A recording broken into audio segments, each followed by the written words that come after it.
Hey, I'm Lara, the foodie pharmacist. If this is your first time tuning in, I usually do a quick video to answer questions about nutrition and functional medicine. And today I am talking about sugar. This is a question I get all the time. Sugar is bad for me, but are there any safe sugars or sugar substitutes out there? What's my best option? And of course, how do I reduce my cravings? So first of all, let's just get this out of the way. There's not going to be a universe in which I ever tell you that you should have artificial sugars. So things like Splenda, aspartame, NutraSweet, those guys are out. I think we used to recommend these for diabetics and pre-diabetics and people that were trying to lose weight, thinking that, they don't have any calories and therefore they're better for you. But actually it turns out that they've been linked with cancer, as well as, with still altering blood sugar negatively, and probably most significantly, they alter the gut microbiome, which is likely a big part of the mechanism of why they might contribute to chronic disease, including cancer as one of its mechanisms, as well as contributing to metabolic diseases like diabetes. So stay away from them. If you are currently doing diet sodas, switch off of them, and we'll talk a little bit about how to kind of start to make those transitions. Another one that you absolutely want to avoid is high fructose corn syrup. Sometimes it's called corn syrup. It's been linked to metabolic issues, complications, insulin resistance, diabetes, added fat, belly fat accumulation. If you got that spare tire going on, this could be contributing to that problem. And it can even alter your blood lipids, including your triglycerides and your LDL. So that's something else that you want to absolutely avoid. And that one is in a lot of different kinds of foods, particularly packaged foods, cereals, and sodas. Okay, sugar, table sugar, gets kind of a rough deal. There's your white sugar, there's your brown sugar in the raw. And so what's the difference there? Well, the general rule of thumb, the darker the sugar, the more dense in nutrients and minerals that it is. So that's going to be slightly better. So on a scale, your white sugar is going to be not as good as your brown sugar, but then there's some better alternatives that we're going to talk about in a bit. Look, sugar is sugar. No matter what you're taking in, your blood sugar is going to spike, your insulin's going to go up, you're going to kind of get this cascade going where you're going to increase inflammation and alter your gut microbiome. Ideally, you want to reduce your sugar intake. That said, you can start making slow switches. You start reducing your intake. You can start making some better choices. One thing you could do is maybe switch to adding fruit, or utilizing fruit for its sweetness. So for example, if you're trying to get off of soda, one great alternative is doing carbonated water and adding some fruit to that. It can sweeten it and kind of help you kick that habit. You can start adding fruit to things like your steel cut oats or on chia pudding, or buying the plain yogurt and adding fruit to it as opposed to buying the already sweetened one. Another good alternative is stevia. So stevia is a sugar substitute, but it's derived from a plant. So you want to go for the herb-based, the natural-based sweetener. There are some artificial, more processed ones out there. You want to skip those. These are a good alternative. They are, you go for the organic variety. There are some that are mixed with sugar alcohols, and so those can be really good. Actually, they're best for baking. And just be careful for some people. They do cause some GI disturbances, and so go easy on them. And if you are having some tummy issues, there might be a little bit of a dysbiosis happening in your gut, or maybe you're more sensitive and need to ease up on it. My two favorite real sweeteners, now these are not 0 calorie, but these are great options, are honey and maple syrup. So raw honey is going to have lots of antioxidants, vitamin E, vitamin C, minerals. If you're getting the local raw honey, you're also going to have the added benefit of having those pollens in there that can help desensitize you if you're prone to seasonal allergies.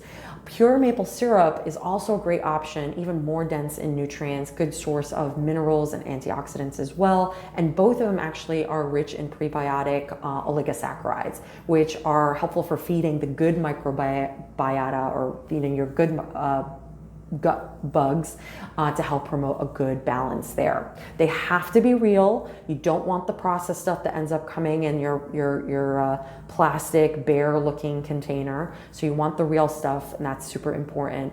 Otherwise, it's basically the equivalent of table sugar. It's just sugar, and you're not getting any added mineral or nutrients in there.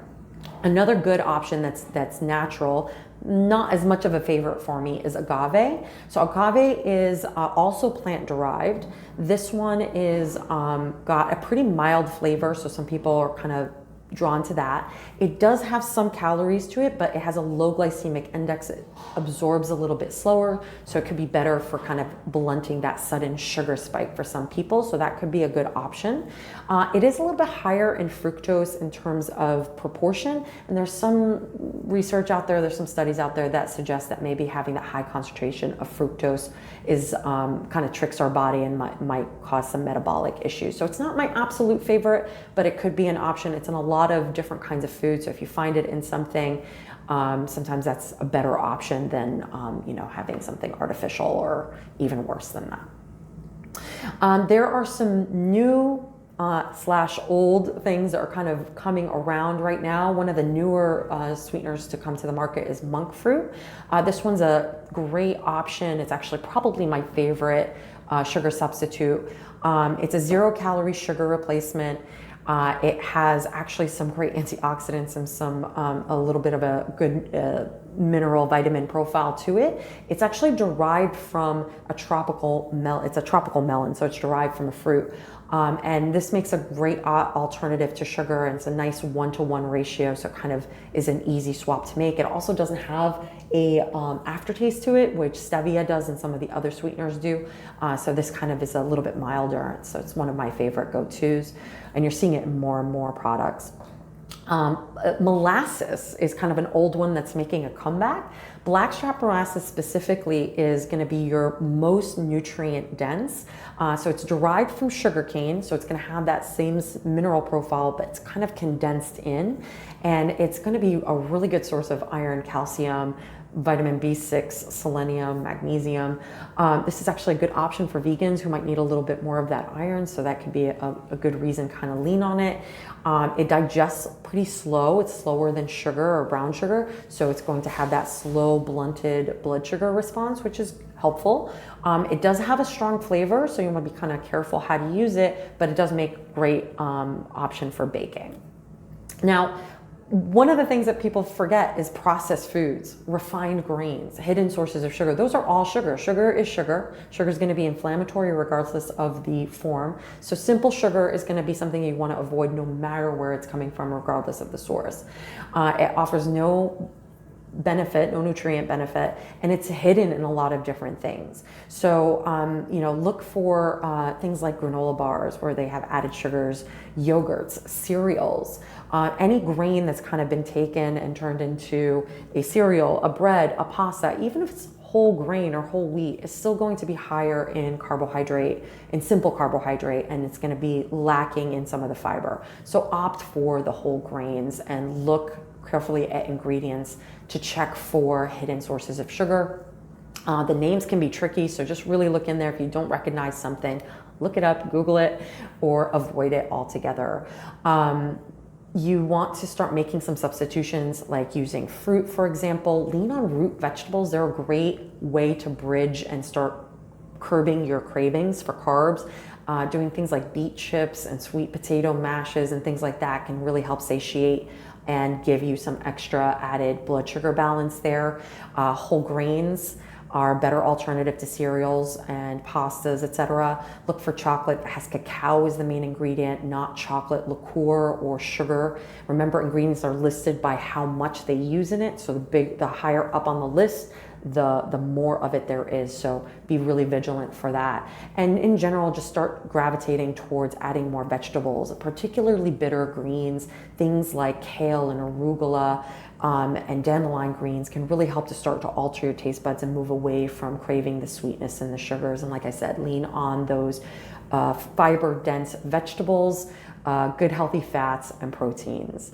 Hopefully you enjoyed today's videos. I'd love to hear your comments and questions. Comment below and let me know if you have questions for the next video. Have a great day.